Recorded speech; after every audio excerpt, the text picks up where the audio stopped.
All right, let's dive into one of the greats, George Bernard Shaw's classic play, Pygmalion. Now, this isn't just some old story. We're going to treat it exactly as Shaw wanted us to, as a really clever and pretty cutting social experiment that he put right up on stage for everyone to see. And this is the big question driving the entire thing. Can changing the way you talk actually change who you are? And let me tell you, it goes way, way deeper than just learning to pronounce your words differently. It's really about class, it's about identity, and it's about all these invisible walls that language builds up between people and society. And our whole experiment kicks off right here, with Eliza Doolittle. She's a poor flower girl, and in this super rigid world of Edwardian England, her thick Cockney accent isn't just a way of talking, it's a brand. It instantly tells everyone where she belongs in the social ladder. In fact, to the upper class, she's nothing more than, well, as one character cruelly puts it, a draggle-tailed gutter snipe. Okay, so here's our game plan for breaking down Shaw's experiment. We're going to start with Shaw himself and the world he was living in. Then we'll follow Eliza's amazing transformation. After that, we'll get into the messy relationship at the heart of the play, unpack all the big ideas about class and identity, and finally, we'll wrestle with that really tough question Shaw leaves hanging at the end. So, let's start with the mastermind himself, George Bernard Shaw. You got to understand, for him, a play was never just a bit of fun. It was a weapon. It was a tool for taking society apart. Yeah, Shaw was not interested in writing stories that made you feel all warm and fuzzy. He saw the theater as a kind of laboratory for society. He famously said its power should be used to force the spectator to face unpleasant facts. His whole goal was to make his audience just a little bit uncomfortable, to make them really think about the world they were living in. And wow, was the timing perfect for this kind of play. He's writing in Edwardian England, where class lines were incredibly strict. Your accent basically decided your fate. But at the exact same time, you had the suffragette movement exploding, demanding rights for women. So Pygmalion lands right in the middle of this perfect storm of social change, tackling both class and feminism head-on.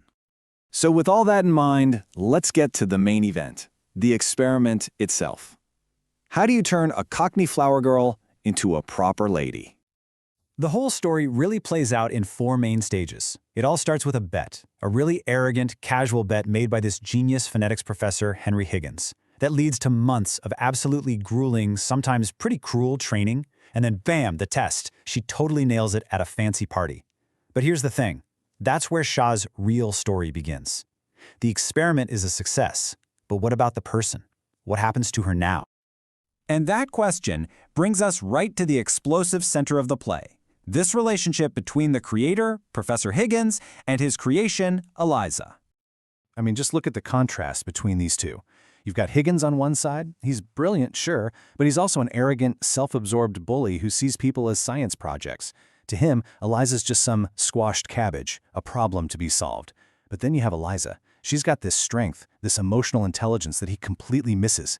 He thinks he's making a duchess, but what he's actually doing is accidentally giving a strong woman the tools to become her own person. And of course, that title, Pygmalion, that's no accident. Shaw is pointing us directly to the old Greek myth about a sculptor who carves his perfect woman out of ivory and falls in love with her. But here's Shaw's genius twist. In the old story, the statue comes to life and just quietly adores her creator. In Shaw's version, oh no, the statue comes to life all right, and she talks back. She has opinions. She demands to be treated like a human being. So this whole creator versus creation struggle, it's really just Shaw's way of digging into those unpleasant facts he loved to talk about, the really big ideas about our society.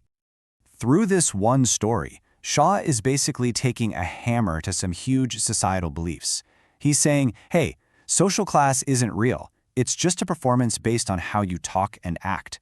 He's also showing us that while education can get you in the door, it can also leave you stranded between 2 worlds. And most importantly, through Eliza's journey, he's making a powerful case for women to be seen as more than just objects to be shaped by men.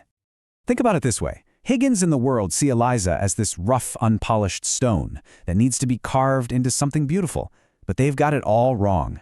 From the very beginning, she keeps insisting, I'm a good girl, I am. She already knows her own worth.